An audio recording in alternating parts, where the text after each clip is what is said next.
담이야, 문 좀 열어봐봐. 어? 학교 가야지. 며칠째 방에서 나오지도 않고 엄마랑 얘기 좀 하자. 응? 담이야.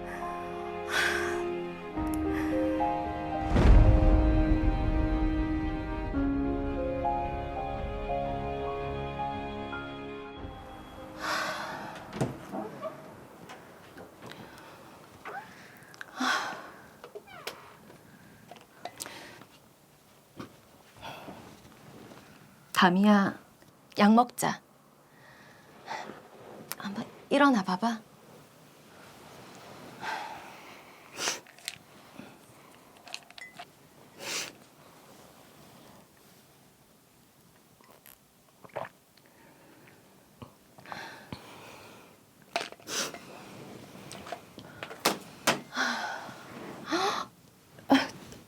땀 좀 봐라. 니 또 악몽 꿨나? 어? 학급 반장을 맡으며 착하고 공부 잘했던 우리 딸이 학교에서, 그것도 선생님에게 정서적 학대를 당하고 있었다니 꿈에도 생각 못했습니다. 모든 게 제 탓입니다. 그 여자와 인연만 맺지 않았어도.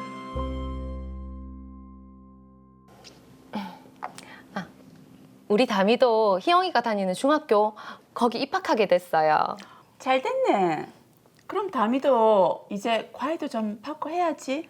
혼자서도 뭐 잘하는데요, 뭘. 공부시킨다고 밤늦게까지 돌리는 거 좀 안쓰럽기도 하고 담이가 원하지도 않고. 애가 원하든 원하지 않든 부모가 챙겨야지. 아이고, 내 정신 좀 봐라. 담이 오면 같이 도서관 가기로 했는데. 언니, 저 먼저 들어갈게요. 그래. 가.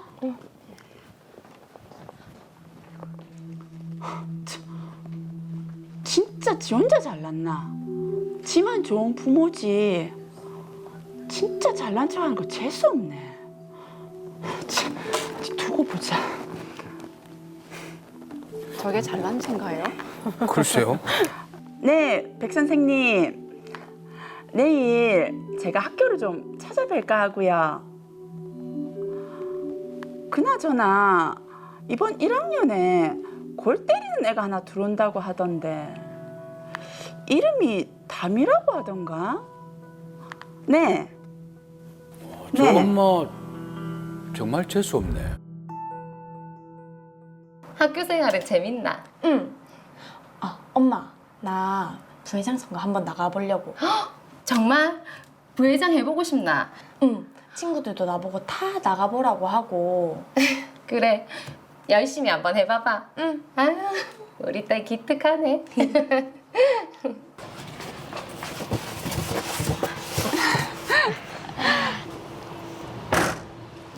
우리 백 선생님 현장 학습 준비해서 다녀오신다고 고생 많으셨어요. 그래서 몸보신 좀 하시라고.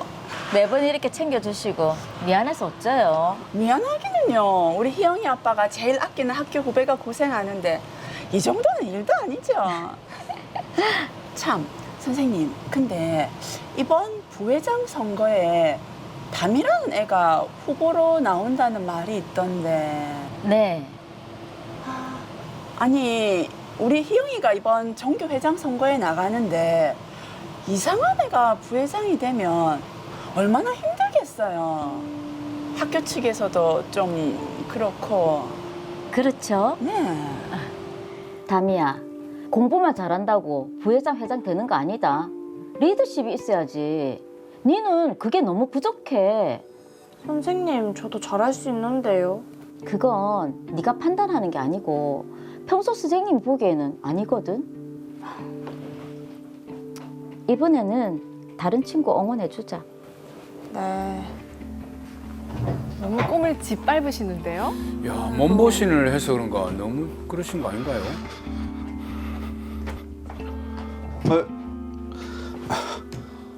백사야, 무슨 일입니까? 아, 공부만 잘하면 뭐하노. 애가 싸가지가 없어가지고 어른한테 대들기나 하고. 저런 애가 부회장 나온다고 하니 상담 좀 했죠. 김 선생님, 쟤 유심히 지켜보면서 훈육 좀 잘 해주세요.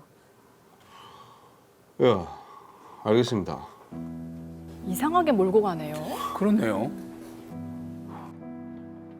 내색하지 않고 씩씩한 딸이었기에 학교에서 그런 대우를 받을 줄은 꿈에도 몰랐습니다.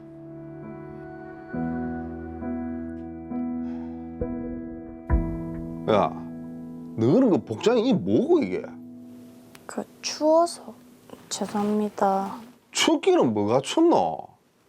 야, 너가 그 교실 가가지고 옷 갈아입고 온나.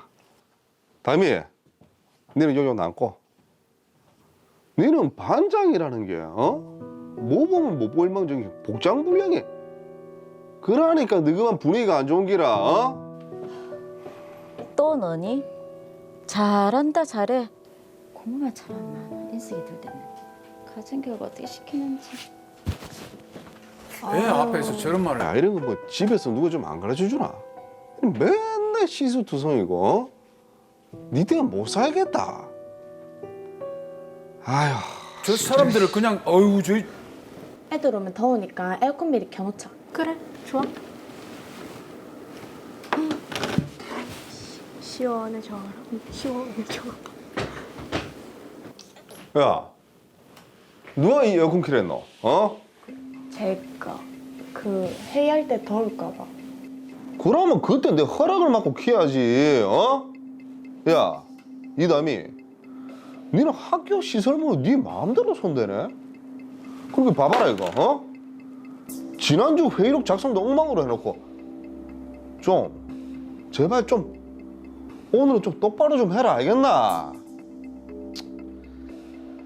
아휴. 그렇게 제 딸은 정서적 학대에 병들어 갔습니다.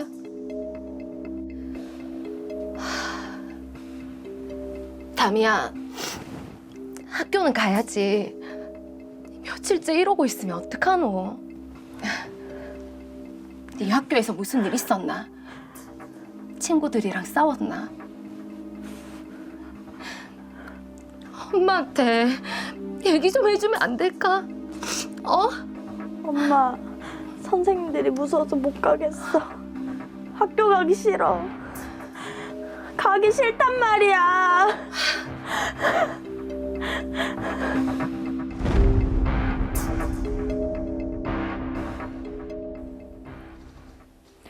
네, 딸이 학교에서 이 정도 미움을 받고 다닌다 생각을 하면 엄마 입장으로서는 얼마나 마음이 아프겠습니까? 마음이 아픈 게 아니라 억장이 무너지죠. 예. 야, 빨리 사건을 해결해야 될 것 같습니다. 사건 정리합니다. 박미영 씨의 딸 이다미 양은 착하고 공부 잘하는 모범생이었습니다. 이다미 양이 중학교 2학년이 되면서 전교 부회장 선거에 나가고 싶다고 했고 박미영 씨는 그런 딸을 응원했습니다. 그런데 어쩐 일인지 백남희 선생님의 만류로 전교 부회장 선거에 나가는 걸 포기하게 됩니다. 그 이면에는 평소 학부모 모임에서 알고 지냈던 최진희 씨의 입김이 있었는데요. 최진희 씨는 박미영 씨를 견제하며 평소 친한 사이인 백남희 선생님에게 박미영 씨와 이다미 양의 험담을 하고는 했습니다. 이후 백남희, 김영훈 선생님은 유독 이다미 양만을 심하게 혼내거나 학습 태도가 좋지 않은 학생 취급을 했는데요. 2년이 넘게 두 선생님으로부터 차별 대우를 당하고 있었던 이다미 양. 결국 학교 가기를 두려워하며 정신과 치료를 받고 있습니다. 이에 엄마 박미영 씨는 학교에 문제 제기를 한 상황입니다. 자, 그러게요. 다른 사람도 아니고 울타리가 되어줘야 할 선생님이 무서워서 학교가 가기 싫다고 하니까 정말 심각한 상황인 것 같은데요. 그렇죠. 박진수 변호사님, 이 사건 어떻게 보셨어요? 네. 정말 부모 입장에서도 아동 입장에서도 너무 속상한 사례인데요. 이 사건은 아동복지법상의 아동학대에 해당된다고 보입니다. 네. 아동복지법은 18세 미만을 아동으로 규정하고 아동에 대한 신체적, 정서적 폭력 등을 처벌하는 규정을 두고 있는데요. 부모님들은 선생님들을 고발하고 교육청에 진정을 제기해서 형사처벌과 징계처분을 받게 할 수 있을 것 같습니다. 네. 자, 그런데 일단 드라마로 봐서는 선생님들이 다미 양에게 물리적인 폭력을 행사하지는 않은 것 같은데 이거를 학대로 볼 수 있을까요? 네, 선생님들이 이다미 양에게 물리적 폭력을 가한 것은 아니지만 이 사건의 경우에는 이른바 정서적 학대에 해당한다고 볼 여지가 충분히 있다고 생각됩니다. 네. 물리적 폭력을 가하지는 않았지만 정서적 학대에 해당된다. 그럼 이 정서적 학대에 대한 개념을 좀 자세히 좀 설명을 해주시죠. 아동이 잘 자라기 위해서는 정서적 안정이 꼭 필요한 것이겠죠. 네.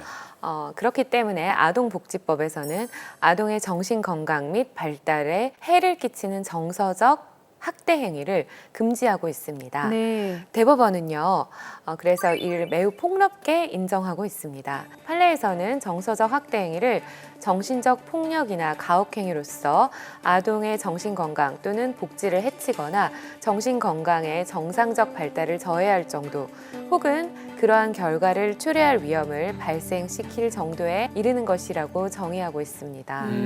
정서적 폭력으로 정신건강의 발달을 저해하는 경우 구체적으로 어떤 게 있습니까? 네, 표현이 다소 추상적인데요. 네. 판례 중에는 초등학생을 다른 학생들이 보는 앞에서 공개적으로 망신을 준 행위가 정서적 학대 행위에 해당한다고 본 경우도 있습니다. 잘못된 행동에 대한 반성을 강요하면서 학생에게 공포감을 조성한다라고 한다면 이 역시 정서적 학대라고 볼 수 있고요. 네. 훈계라고 해도 정도가 너무 지나쳐서 아동에게 오히려 부정적인 영향을 미치게 된다면 그 역시도 정서적 학대로 볼 수 있습니다. 네. 이 사건과 같이 교사의 학생에 대한 정서적 아동학대가 문제되는 경우가 많이 있는데요. 대법원은 아동의 정신건강 및 발달이 현실적으로 침해되거나 저해되지 않더라도 결과 발생의 위험성만 인정된다 하더라도 정서적 학대에 해당된다고 해서 정서적 학대를 상당히 폭넓게 인정하고 있습니다. 네. 일단, 참 이런 정서적인 학대가 이루어지면 안 되는데 참 안타까워요. 그런데 아이가 정서적 학대를 당했을 때 이게 지금 물리적인 체벌은 진단서가 있잖아요. 그런데 정서적 학대는 해당 아동의 진술 외에는 없을 것 같은데 이게 어떻게 입증하면 좋을까요? 네, 말씀하신 대로 정서적 학대의 경우에는 입증이 쉽지 않기 때문에 주로 피해 아동의 진술에 의존할 수밖에 없는데요. 초기 진술을 잘 확보해 두는 것이 좀 중요하다고 보입니다. 수사기관이나 법원에서 시간이 지나서 받게 된 진술은 신빙성이 좀 낮다고 판단할 가능성이 있기 때문입니다. 그리고 교사가 학생에게 폭언을 하는 등의 사건이라면 목격한 학생들의 진술을 확보해 놓는다던가 또는 정서적 학대가 반복되고 시정이 되지 않는 경우에는 녹음 등을 통해서 증거를 확보하는 방법도 있겠습니다. 네. 자, 이런 일이 안 일어나면 좋겠지만 또 입증하기가 어려우니까 이런 사건 맡으시면 변호사로서 또 고충도 있으실 것 같아요. 네, 맞습니다. 예. 네, 학생들이 증언을 해줘야 되는 사안인데 또 수사기관에서 또 학교 다니는 학생들이 또 협조하기 어려운 부분도 있고요. 네.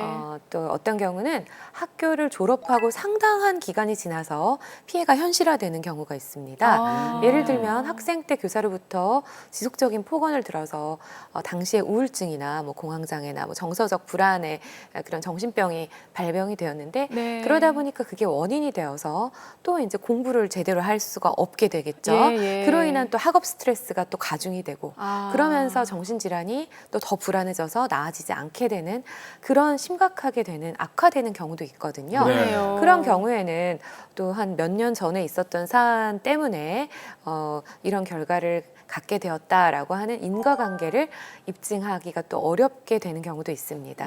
다만 부모와 아이 입장에서 보면 도저히 그 문제 때문에 결과가 이렇게 된 것이지 그 외에는 다른 특별한 이유가 없었기 때문에 정말 답답한 것을 또 해소할 수가 없는 그런 상황이 되는 것입니다. 네. 야, 이거 어떻게 해서든지 입증을 해서 잘못된 부분에 대해서는 벌을 받게 해야 되는데 그럼요. 이 정서적 아동학대에 대해 해당이 되면 처벌 수위는 어떻게 됩니까?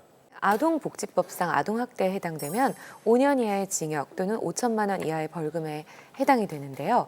아동학대 범죄의 처벌 등에 관한 특례법이 있습니다.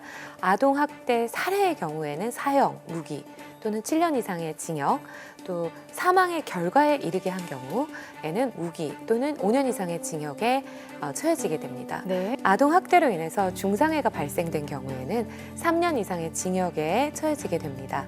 나아가서 아동복지시설의 종사자, 즉 보호 의무가 있는 사람들이 아동학대 범죄를 범한 경우에는 형량의 2분의 1을 더 가중해서 처벌하도록 되어 있습니다. 네. 그러면 이 드라마 사례는 처벌 수위가 어느 정도 될까요? 네, 이 사건을 보면요. 이담희 양이 물리적인 폭력을 당한 건 아니지만 만약 교사들이 지속적인 폭언 등으로 정신질환까지 갖게 된 것이 입증이 된다면 네. 이것은 상해 그리고 또는 나아가서는 또 중상해로 인정될 여지가 있다고도 보입니다. 그렇게 될 경우에는 아까 말씀드렸던 아동학대 중상해죄에 해당이 되게 될 수도 있고 그 경우에 징역형을 받을 수 있을 만큼 중대한 사안이 될 수가 있다고 보입니다. 네. 이 드라마 사례에서 보면은 엄마인 박미영 씨가 학교 측에 문제를 제기한 상황이거든요. 그럼 네. 학교는 이럴 때 어떤 처리를 하게 되는 겁니까? 이 사건과 같이 지금 그 이담희 학생이 등교를 거부하고 있었지 않습니까? 네네. 그런 상황에서는 상담 및 치료 위탁을 하는 등 교육청과 학교의 매뉴얼이 있습니다. 그것에 따라 처리가 될 것으로 보이는데 네. 나아가서 학생이 자살 시도를 하는 등 상황이 매우 심각하게 된다면 학교는 위기관리위원회를 소집해서 가정과 학교에서 함께 문제를 해결해 나가도록 매뉴얼을 두고 있습니다. 오. 네, 학교 위기관리위원회 알아두면 좋을 것 같고요.